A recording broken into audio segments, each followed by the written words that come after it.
Au début des années 70, le droit du travail était encore assez marqué par le caractère civil du contrat de travail. La jurisprudence, notamment de la Cour de cassation à l'époque, considérait toujours le contrat de travail comme un contrat supposé être conclu entre deux personnes en situation d'égalité. Donc on avait une situation qui n'était pas très facile pour le salarié.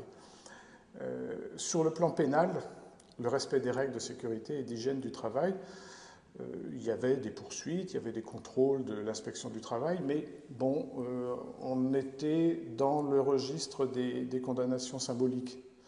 Très souvent, les procès-verbaux faits par l'inspection du travail étaient classés sans suite par le procureur, qui ne percevait pas bien l'importance de ces procès-verbaux, alors que pour l'inspecteur du travail, le procès-verbal, c'est la bombe atomique, c'est l'arme ultime.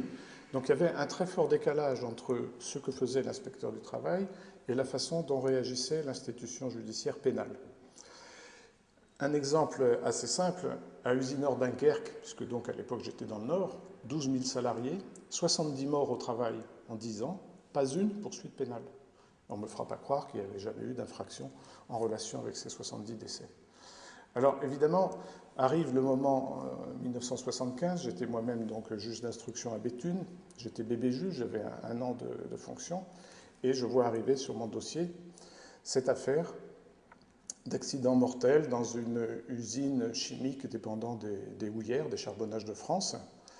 Et en voyant le dossier, il m'est apparu que c'était une espèce de cas d'école avec une série d'infractions, de négligences, de manquements aux règles de sécurité qui avaient entraîné directement le décès. Et puis il y avait des ambiguïtés, des choses qui n'étaient pas très claires, donc j'ai voulu aller sur place.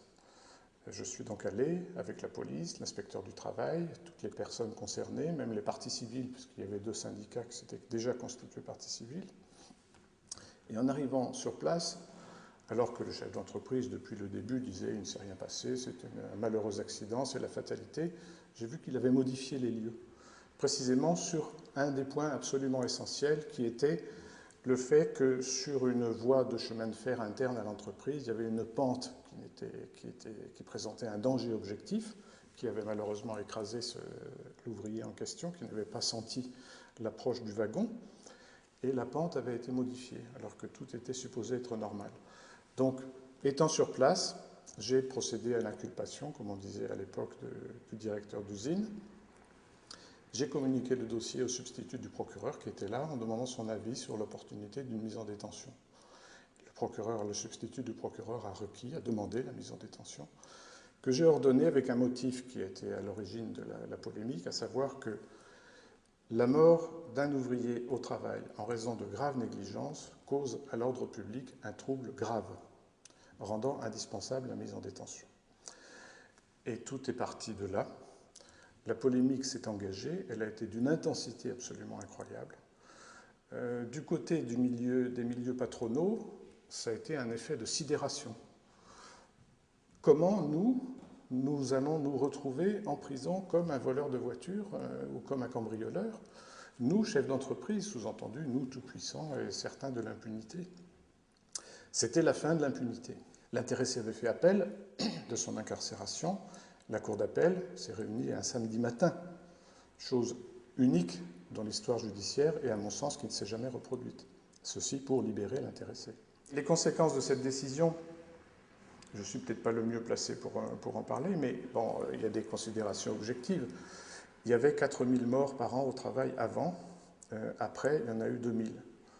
Alors, je ne veux pas dire que c'est cette unique décision qui a obtenu ce résultat, bien entendu, mais il est absolument évident qu'il y a eu un effet de choc dans les milieux patronaux. Le syndicat de la magistrature a été le premier surpris. Le CNPF, à l'époque, disait « Nous savions que ce syndicat préparait un gros coup. » Il n'y avait strictement rien de préparé. Le bureau national du syndicat a appris la chose en lisant le journal. Bon. Donc, il n'y avait pas eu de tactique.